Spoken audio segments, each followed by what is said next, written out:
Good morning students, कैसे हैं आप सब। तो देखिए हमने जो कल चैप्टर किया था वो आए थे कंप्लीट हो गया था, ओवरहेड वाला, एलोकेशन, अपॉर्शनमेंट एंड एब्जॉर्प्शन। उसके बाद देखिए थर्ड यूनिट में आपका एक चैप्टर ये है। थर्ड यूनिट में 3 चैप्टर हैं, 2 चैप्टर यूनिट कोस्टिंग के हैं और थर्ड चैप्टर ये है। तो एक क्वेश्चन आपका यूनिट कोस्टिंग से डेफिनेटली आपको मिलेगा और एक क्वेश्चन इस चैप्टर से आपको मिलेगा, reconciliation of cost and financial account, है ना। तो मोस्टली इसमें से थ्योरी आती है बट न्यूमेरिकल भी आ सकता है। तो देखिए इस चैप्टर के नाम से पता चल रहा है reconciliation of cost and financial accounting, कि कोस्ट और फाइनेंशियल अकाउंटिंग में जो रिकॉर्ड जो भी मेंटेन किया जाता है उसमें जो प्रॉफिट शो किया जाता है generally it should be same, वो सेम होना चाहिए, है ना, क्योंकि दोनों ही डबल एंट्री सिस्टम पर बेस्ड हैं, दोनों ही डबल एंट्री प्रिंसिपल्स को फॉलो कर रहे हैं, है ना, दोनों ही वाउचर पर बेस्ड हैं। लेकिन ऐसा होता नहीं है ना। दोनों के जो प्रॉफिट्स हैं वो मोस्टली अलग अलग ही होते हैं। उसकी रीज़न यही होती है कि जो कोस्ट अकाउंटिंग है वो तो बेस्ड है एस्टिमेट्स के ऊपर, है ना। जो भी एक्सपेंडिचर शो किए जाते हैं वो टोटली किस पर बेस्ड हैं, एस्टिमेट्स पर, है ना। जैसे हमने भी पीछे किया था कि ओवरहेड का हम एब्जॉर्प्शन करते हैं, है ना, पिछले एक्सपेंडिचर के बेस पर हम एस्टिमेट लगाते हैं और उसके अकॉर्डिंग आप कोस्ट को शो करते हैं। लेकिन जो फाइनेंशियल अकाउंटिंग है उसमें एक्चुअल डेटा दिखाए जाते हैं, तो एक्चुअल डेटा एस्टिमेट से अलग हो सकते हैं, है ना। तो इसी वजह से बहुत सारे रीज़न्स हैं जिसकी वजह से कोस्ट बुक के जो प्रॉफिट्स हैं वो अलग होते हैं, फाइनेंशियल बुक्स के प्रॉफिट अलग होते हैं। तो उनको रिकन्साइल करना ताकि वो मैच हो जाए, है ना। या तो आप कोस्ट बुक को लेकर चलेंगे, कोस्ट बुक के प्रॉफिट को लेकर चलेंगे और उसको मैच करेंगे किसके साथ, फाइनेंशियल बुक के साथ, फाइनेंशियल अकाउंटिंग के साथ। तो इसी को हम कहते हैं रिकन्साइल करना, मतलब मिलान करना, फाइनेंशियल अकाउंट के प्रॉफिट्स का कोस्ट अकाउंट के प्रॉफिट से मिलान करना। आप देखिए आपकी बुक में जो दिया है, where cost book and financial books are maintain separately in an undertaking, undertaking means company में जो कोस्ट बुक और फाइनेंशियल बुक बनाए जाते हैं उनके जो प्रॉफिट है, प्रॉफिट और loss as shown by one set of book should normally be same, वो सेम होना चाहिए for a period, because both the books are based on double entry system. दोनों ही डबल एंट्री प्रिंसिपल बेस्ड हैं और vouchers दोनों के ही recording के लिए वही यूज़ किए जाते हैं। But the case is not so, but ऐसा नहीं है। And the net result as shown by the two set of books differ invariably, दोनों के जो प्रॉफिट हैं वो अलग होते हैं। बहुत रेयर होता है कि दोनों के रिज़ल्ट मिल जाएं। तो इसलिए रिकन्सिलेशन बनाने की ज़रूरत है कि दोनों के जो रिज़ल्ट्स हैं वो क्यों मैच नहीं हो रहे, what are the reasons behind it. जो भी डिफरेंस है वो डिफरेंस को फाइंड आउट किया जाता है, इसी को हम क्या कहते हैं, रिकन्सिलेशन। तो देखिए where accounts are maintained in the integral accounts, integral accounts में जब अकाउंट्स मेंटेन किए जाते हैं, there are no separate cost account, consequently the problem of reconciliation does not occur, है ना। तो अगर मतलब इसको मेंटेन किया जाए, इंटीग्रल अकाउंटिंग को, इंटीग्रल होता है एक ही अकाउंट, फाइनेंशियल और कोस्ट अलग ना मेंटेन किया जाए, लेकिन अगर अलग अलग मेंटेन किए जाते हैं, however where there is a financial accounting system, a separate cost accounting system, it is imperative that accounts be reconciled. तो ये बता रहे हैं डेफिनेशन में कि अगर इंटीग्रल अकाउंटिंग की जाए, दोनों के लिए एक ही अकाउंट मेंटेन किए जाएँ, अलग अलग मेंटेन ना किए जाएँ, तो रिकन्सिलेशन की प्रॉब्लम ही नहीं होगी, ज़रूरत ही नहीं है। लेकिन जहाँ पर फाइनेंशियल अकाउंटिंग अलग बुक्स रखी जाती हैं, कोस्ट अकाउंटिंग की बुक्स अलग रखी जाती हैं, वहाँ पर तो ये ज़रूरी हो जाता है कि उसको रिकन्साइल किया जाए। तो आई थिंक मीनिंग क्लियर हो गया होगा कि कोस्ट अकाउंटिंग के डाटा को या कोस्ट अकाउंटिंग के प्रॉफिट को फाइनेंशियल अकाउंटिंग के प्रॉफिट से मैच करने के लिए जो स्टेटमेंट बनाई जाती है उसको कहते हैं हम रिकन्सिलिएशन स्टेटमेंट। आप देखिए डिफरेंस क्यों आता है, जैसे हम कहते हैं ना कि कोस्ट अकाउंटिंग के प्रॉफिट अलग होते हैं, फाइनेंशियल अकाउंटिंग के अलग होते हैं, तो वो क्या रीजंस हैं, और यही इंपॉर्टेंट है। इस चैप्टर में अगर क्वेश्चन आता है तो यही आता है, what do you mean by reconciliation and what are the causes for difference between the cost accounting and financial accounting. तो देखिए फर्स्ट डिफरेंस, फर्स्ट जो रीज़न है, डिफरेंस इन ओवरहेड और under and over absorption of overhead expenditure, कि कई बार जो overhead के expenditure हम लेते हैं वो कम या ज़्यादा हो सकते हैं, क्योंकि हम एब्जॉर्प्शन करते हैं, तो एब्जॉर्प्शन कई बार अंडर एब्जॉर्प्शन हो जाता है और कई बार ओवर एब्जॉर्प्शन हो जाता है।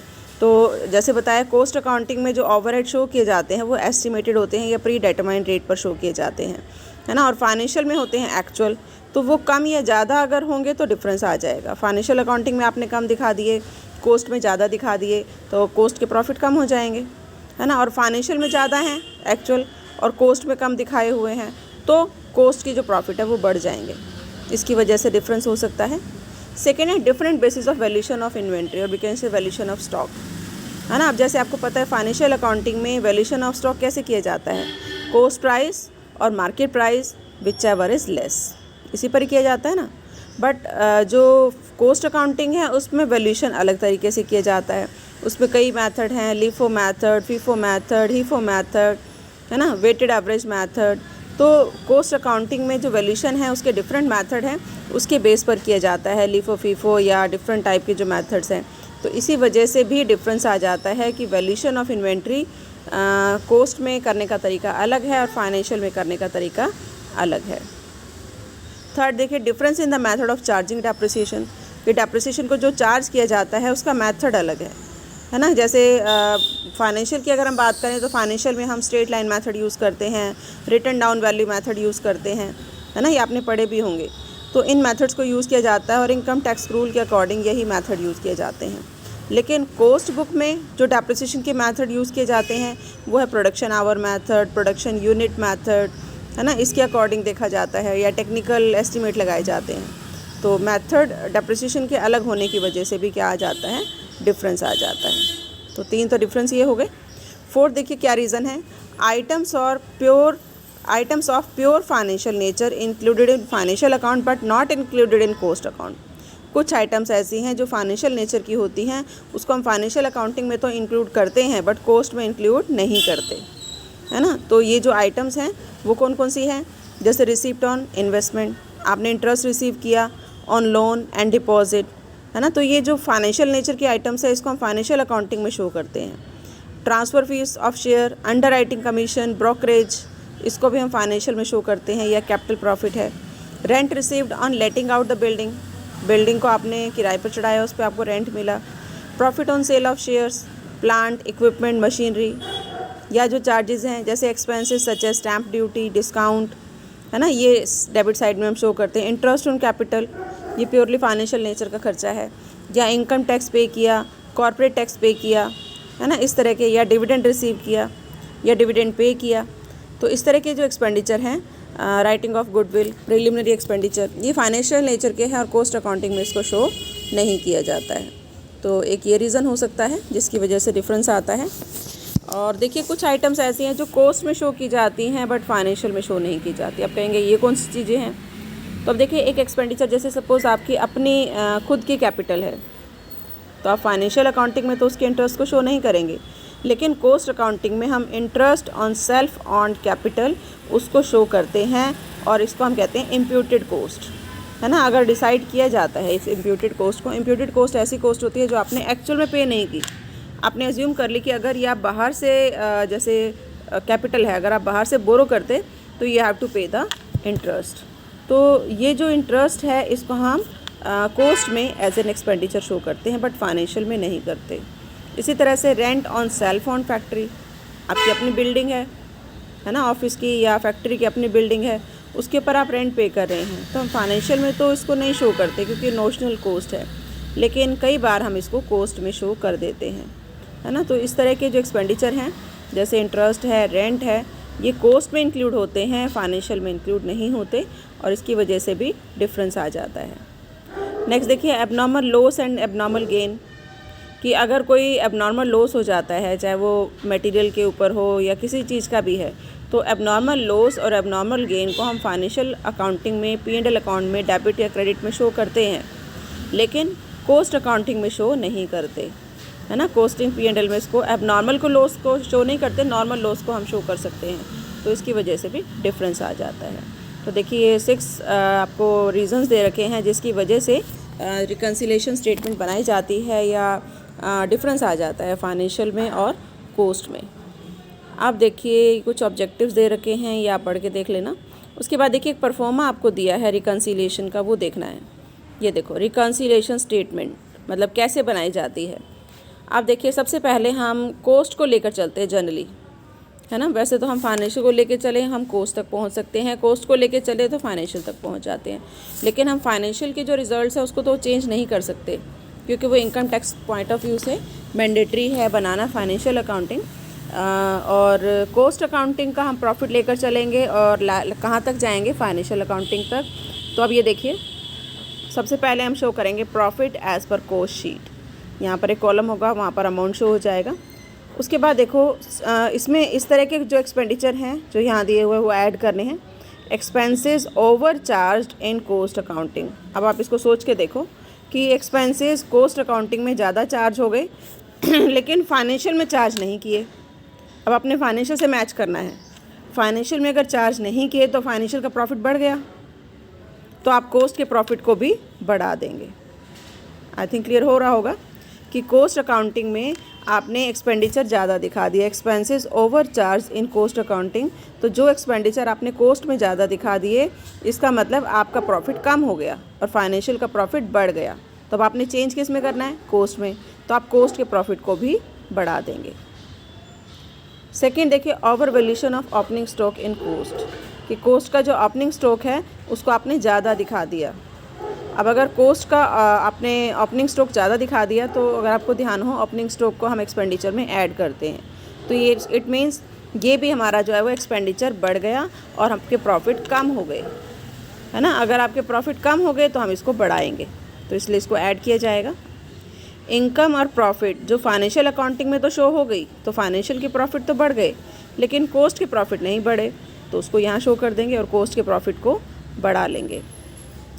Under valuation of closing stock in cost accounting, cost accounting में जो क्लोजिंग स्टॉक है उसका वैल्यूएशन कम किया गया। अब कम किया गया तो प्रॉफिट कम हो गए, है ना, तो कॉस्ट के प्रॉफिट को इससे बढ़ा देंगे। Expenses charge in cost, expenses cost में तो चार्ज किए गए लेकिन फाइनेंशियल में चार्ज नहीं किए गए। अब देखो कॉस्ट में तो माइनस कर दिया, फाइनेंशियल में माइनस नहीं किया, तो आपको फाइनेंशियल में तो आप चेंज नहीं कर सकते, तो उन एक्सपेंडिचर को वापस इसमें ऐड कर देंगे। उसके बाद देखिए, ये तो ऐड वाली आइटम्स हैं 5। उसके बाद देखिए लेस वाली कौन सी हैं। सबसे पहला expenses under charge in cost accounting, कि ऐसे एक्सपेंडिचर जो कम दिखाए गए कॉस्ट में, फाइनेंशियल में ज़्यादा दिखाए गए, तो फाइनेंशियल के प्रॉफिट क्या हो गए, कम हो गए। तो आप फाइनेंशियल को तो चेंज नहीं कर सकते, आपने किसको चेंज करना है, कॉस्ट को। तो कॉस्ट के जो प्रॉफिट हैं उसको हम क्या कर देंगे, कम कर देंगे, इसलिए हम माइनस कर देंगे। या under valuation of opening stock, कि अगर ओपनिंग स्टॉक का अंडर वैल्यूएशन हुआ है कॉस्ट में, तो अब इसका भी सोच के देखो कि कॉस्ट में कम दिखाया गया, कम दिखाया तो वहाँ पे क्या हुआ, प्रॉफिट जो आपके मतलब कम हो गए, मतलब फाइनेंशियल में प्रॉफिट कम हो गए, तो हम कॉस्ट में भी प्रॉफिट को कम कर देंगे। कॉस्ट में प्रॉफिट बढ़ गए और फाइनेंशियल में प्रॉफिट कम हो गए। नेक्स्ट देखिए, एक्सपेंसेस और losses shown in financial accounting, ऐसे एक्सपेंसेस जो फाइनेंशियल अकाउंटिंग में दिखाए गए लेकिन कॉस्ट में नहीं दिखाए गए, तो आप भी दिखा दोगे, माइनस कर दोगे।